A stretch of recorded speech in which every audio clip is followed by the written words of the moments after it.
this lecture, we will be looking at protein-ligand docking studies as part of protein-ligand interactions. Our discussion here will be looking at protein-ligand interactions from a different perspective, looking at docking studies and solvent accessible surface area. We will understand what these terminologies mean as we go along in the lecture. The keywords that we will look at here are structural complementarity, docking algorithms, and what is known as SASA, as the solvent accessible surface area. Now, we have seen about protein ligand in the previous lectures. Now we will look at the ligand binding sites in a bit more detail, in the sense that we understand that the ligand binding sites on proteins are clefts or depressions on the protein surface to account for their binding. The importance of the binding comes from the shape and the geometric complementarity, as well as having small ligands such as small molecules such as oxygen or carbon dioxide or even metal ions that are found inside the protein, as they have a network or channel that takes them from the surface to the center of the protein or where their active site is. Larger size ligands, on the other hand, tend to bind on larger regions on the surface. For example, if we look at a protein and we look at the DNA binding of the protein, we see that this binds through a larger surface on the protein molecule. Most of the ligand binding proteins have just one binding site per polypeptide chain. And if the protein has more than one, then we have a binding site per domain. For example, if we look at the structure of myoglobin given here, which we know is a monomeric chain, we have the porphyrin ring, the heme group rather here, that has the iron molecule that binds the oxygen. If we look at the hemoglobin, that is a tetrameric molecule, similar to myoglobin, it has 4 of these heme ligands bound to the hemoglobin.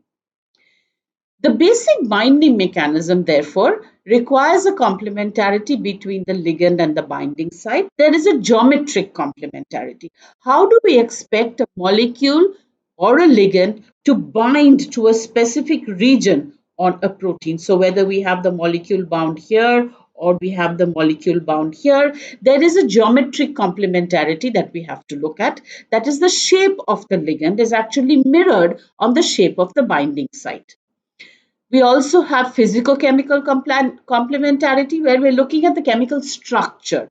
Do we have a favorable interaction? What kind of interactions are we looking at? Now, protein function is often dependent on the ligands. And what kind of function do we have? The function of all proteins is dependent upon them binding other molecules.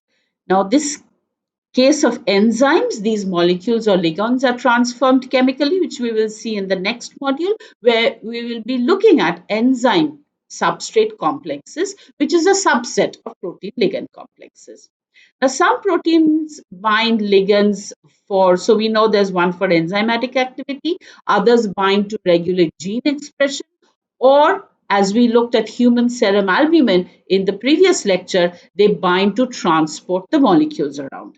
So these are reasons for the protein to bind a ligand, for regulation of gene expression, for a specific, this is the most common reason why a protein would bind the ligand, for an enzymatic activity, and also to transport molecules around. So whether they're drug molecules or whether they're compounds that have to be taken from one region to another, or we are even binding oxygen, where hemoglobin and myoglobin are working in the body. So when we look at protein ligand interactions, we understand that there is a combination of intermolecular interactions. So we have a geometric complementarity, we have a chemical complementarity. So we have electrostatic interactions that need to be favorable, van der Waals interactions, and hydrophobic interactions that are going to bring our protein and ligand together to form a complex. And we looked at the equilibrium constant of this complex. We also looked at the free energy of binding of the complex, and we realized why we would need to have a spontaneous binding to bring about a protein ligand interaction. Now, the question is that if I have now a multitude of protein structures available to me, as we know there are available in the protein data bank, and I want to design an inhibitor for an enzyme, or I want to design a molecule that is going to bind to a specific protein in a stronger manner, then, given that I know a part of the active site, given I know a substrate molecule that binds to an enzyme, I can design a molecule. I go back to, as it what is called, the writing board, where I draw the molecule. I draw the molecule, and with the computational facilities available now, we can have what we call the three-dimensional structure of the molecule. And since we already have the three-dimensional structure of the protein of interest, say it is available in the protein data bank, we can now use this to dock our specific ligand to the binding pocket of a protein. Now, in the rest of the lecture, we will see how this is possible.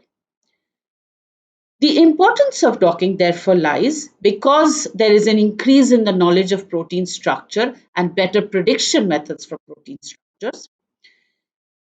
It is essential in rational inhibitor design. We have the automatic screening of ligand databases by computational methods, and we can find the affinity for a specific ligand to a protein without going for its synthesis right away.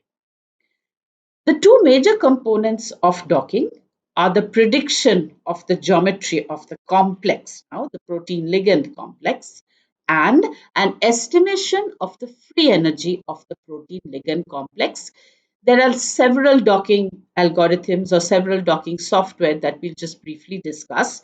And in the estimation of the free energy, some software give you a score.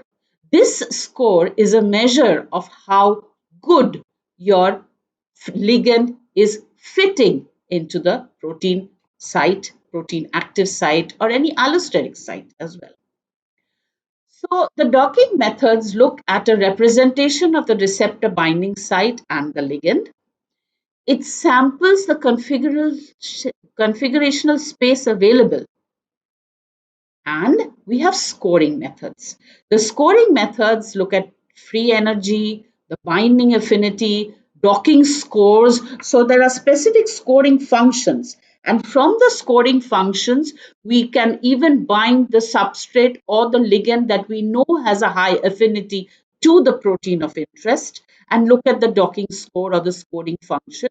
And based on that, design a molecule that would also have a similar or even better scoring function. And the docking software that are going to be available to do all this. So the receptor structures are available in the protein data bank where we look at X-ray crystal structures or NMR structures. But the limitations there lie in the locations of the hydrogen atoms, the water molecules, and the metal ions. Because when we're going to do a docking of our ligand molecule and to see whether there is possible hydrogen bonding, we would like the location of the hydrogen atoms and also the overall charge on the residues in the protein in the way they would exist in a solution, the identities and locations of some heavy atoms, and the conformational flexibility of proteins that is always not taken into consideration in the computational software because of the fact that it gets extremely computationally intensive. When we look at the binding site descriptions now, we have the atomic coordinates, a surface volume, the points and distances, bond vectors, grids, and various properties related to not only the binding site but also to the ligand. So we're looking at the electrostatic potential of the protein at that particular site to bind a molecule, to bind a ligand, hydrophobic properties, polar, non-polar, the atom types. We want one molecule, that is our receptor, our protein, to bind a ligand in a favorable manner. So we have the database of the structures of proteins.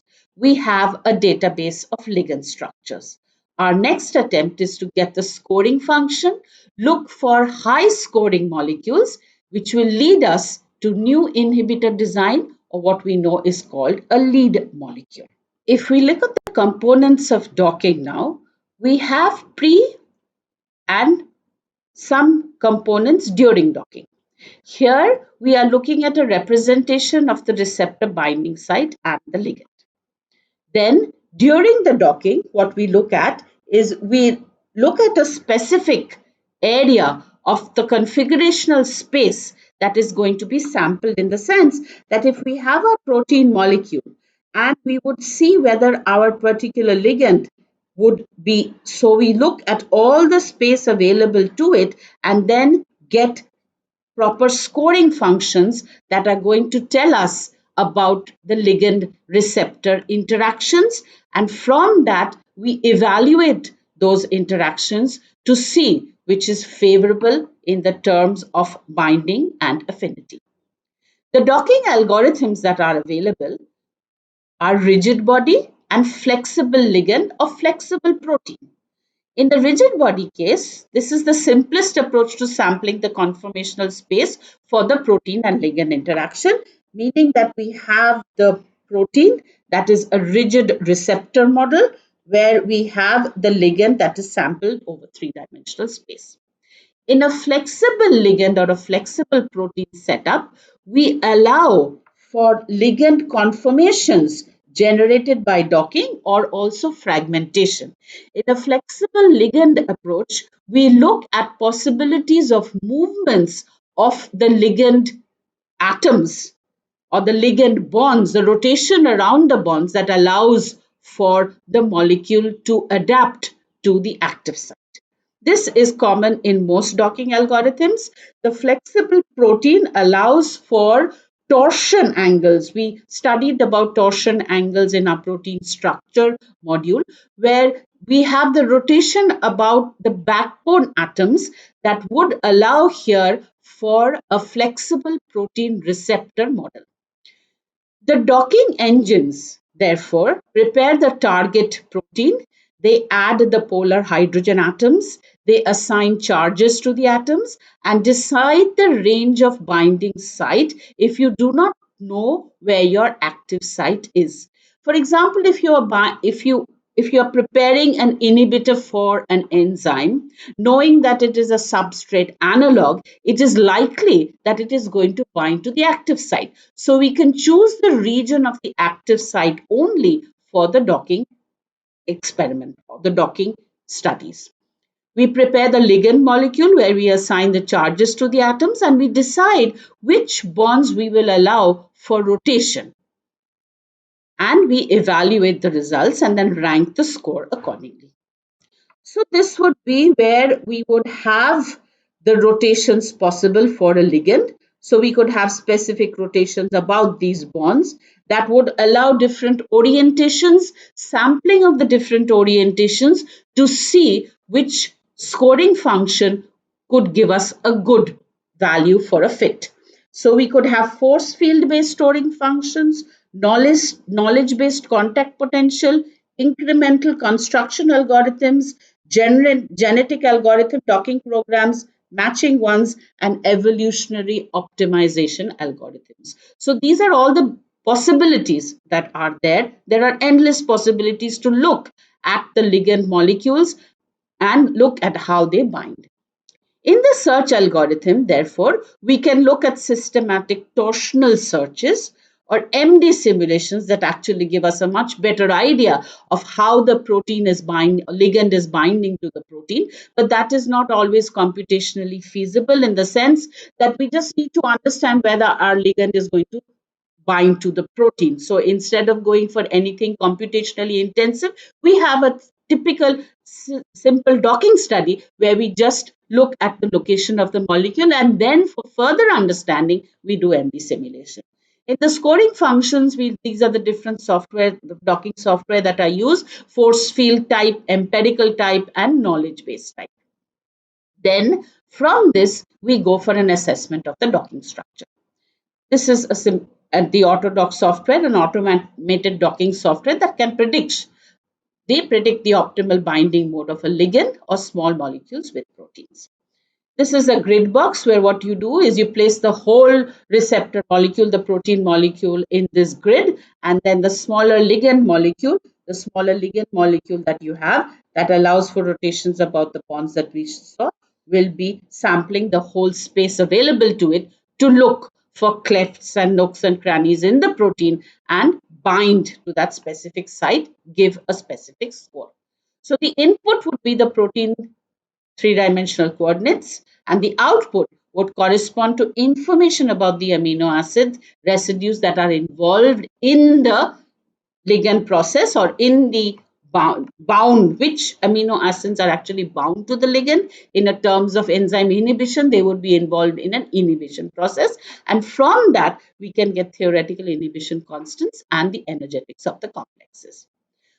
When we look at the docking algorithm based on incremental construction, so here is our receptor that we can consider to be rigid. And this method has three phases. We have a selection of base fragments. And what we do, if these are our base fragments that are parts of the ligand molecule, we then place these fragments and look for an incremental construction. In this case, when we are looking at fragment-based methods, it has a flexibility, a de novo design, where we're looking at energy optimization, which is important, and the incremental matching sometimes helps to give us a better match instead of looking at the whole molecule, ligand molecule together. So this is what we have. So if these are our specific fragments, we can place them one by one and then see how they fit depending on upon the score that we get. So now that we have our ligand bound to our receptor, our protein molecule, there is another aspect that we can look at in looking at the solvent accessible surface. Now, the reason why we want to look at the solvent accessible surface is we want to see, first of all, we get a knowledge of which residues are involved in our protein ligand interactions. We would also like to know how much of the surface of the protein has been lost in terms of the ligand binding. And this is more so for protein-protein interactions, where we look at the loss of surface area on binding. Now, in the calculation of the solvent accessible surface area, we have a specific radius probe, that is usually the radius of a water molecule, that allows for a calculation of how much a ligand can penetrate a protein molecule, how much of the surface of the protein is available to the ligand molecule. So if we look at combinations like this, where we have our protein molecule and we are trying to sample the surface to see which residues are present on the surface. So we have a water molecule, and there is what is called a rolling ball algorithm that takes slices of the protein. So if we look at specific slices, cross-sectional areas, and we're looking at this direction, we will see something like this on the left. And then we have the rolling ball that is going to look at the protein and see which residues it comes across. So the water molecule then rolls around this protein. The accessible surface is where we represent the atoms with spheres, as we can see. And as I mentioned, we mathematically roll the sphere all around the surface, and the center of the sphere then gives us, from a cross-sectional area, tells us which residues are present on the surface. So when we look at this solvent probe, we have the solvent probe that we roll around the surface, as we saw right here, and it gives us, so these are the atoms of the protein that we have shown here. So we realize that this atom or this atom or this atom, or even if we, depending upon whether what is placed here, these atoms are definitely at the core. So they would not, or the solvent would not be able to access these, which would mean that they were buried in the protein, giving us a zero accessible surface. But those on the surface would have varied accessible surface, and depending upon, as we looked at the specific types of amino acids present on the surface, we would know where our ligand is binding, and from the binding determine the loss in accessible surface. So what we have a measure of the delta ASA, that is the change in the solvent accessible surface area. This provides us with some information about the binding strength, about the hydrophobic free energy, and also measures the interface area due to the change of the surface upon protein-protein or protein-ligand complex formation. So in this particular program, I will give you the names of a few programs here. There is a protein data bank file of interest. So we know the coordinates of the atoms. We know the positions of the amino acid residues. We have, as I mentioned, the plane height that is used in calculating the accessible area, because we take slices of the protein and we roll our probe over each of these contours to find out. So if this is our contour of the protein where we have our atoms here, we roll our probe solvent radius around this surface to see which amino acid residues are present on the surface of the protein. This is an example of a docked structure of the drug elbasvir with NSP16, which is a non-structural protein 16 of the SARS-CoV-2 using autodock vena. Now, as you can see from the diagram here, we have the protein structure is shown in green, and we have the ligand shown in its elemental part here. Now, if we want to look at the surface of the protein to see which molecules, or which amino acids are involved, now that we have an idea of the structure of the protein, we can do a docking study. The docking study of this particular drug with this protein gives us this information. If now we want to know which residues are involved, we can get that information from the docked structure. If we want to design a better molecule, we would look at the specific interactions involved. The specific interactions add up to give us this scoring function.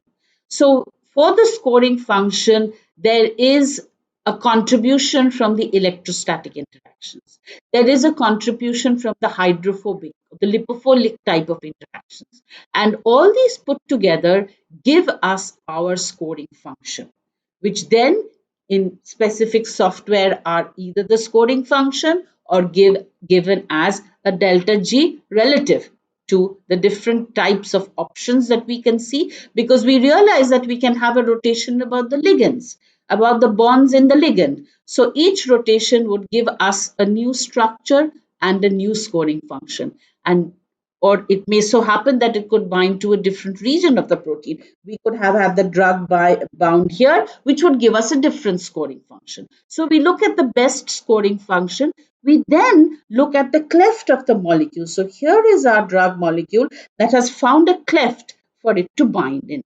And from that, if we look at now the surface of our ligand molecule and the surface of the protein, we see a geometric complementarity, a mirroring of the ligand surface with the receptor surface. And from this protein ligand binding, from the docking algorithms, the docking structures, we can not only get the information about which amino acids are present here, but from a calculation of the surface accessible surface area, we can get an information. So the calculating the total solvent accessible area of the protein structure, the residues, the side chains, we can find out which particular residue is involved, and we can calculate what fraction of the surface is buried. And here there are specific software that are available to do these calculations. What we can then measure is the loss in solvent accessible surface area on ligand binding. So what we have here is we calculate the total solvent accessible surface of the protein without the ligand being present. Then we calculate the loss in accessible surface area on ligand binding, and from that we can find out the change in the accessible surface area by taking the ASA of the protein plus the ASA of the ligand minus the ASA of the complex. That is going to tell us the loss in accessible surface area on the ligand binding. But folded proteins are inherently dynamic. And the protein dynamics is diverse due to the different time scales and the amplitudes of motion. Protein dynamics is therefore very crucial for a proper understanding of the biological activity or the function of the protein. The protein dynamics we know is driven by thermal energy that is going to affect the ligand binding, post-translational modifications, the environmental conditions. So this results in overall conformational functional changes in the protein when they are actually in solution. So it would be when we're looking at the dynamics, therefore, these protein dynamics is important. And from the dynamics, we would like to see our ligand bound now and see the motion of the protein and how it binds the ligand and how the affinity changes on binding. These are the references. Thank you.